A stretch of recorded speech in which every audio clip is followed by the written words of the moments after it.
Gusto mong bumili ng bahay pero hindi mo alam kung saan magsisimula?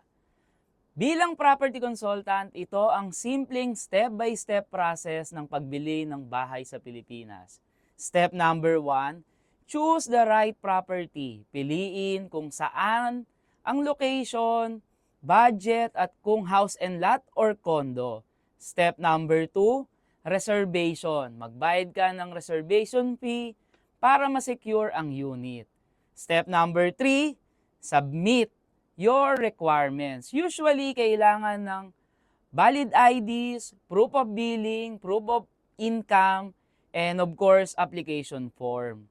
Step number 4, loan approval. Pwede itong pag-ibig, bank loan, or in-house financing. Step number 5, down payment period. Ito yung monthly DP bago mag-start ang housing loan. And step number 6, loan takeout and turnover. Kapag approve na ang loan, pwede na ma-turnover ang bahay. Ganun lang kasimple ang process kapag may tamang guide. Kung gusto mo ng step-by-step guidance hanggang makuha mo ang bahay mo, message mo lang ako, tulungan kitang makahanap ng property na pasok sa budget mo. This is Jun Yambao, your property consultant here in Laguna. Bye-bye!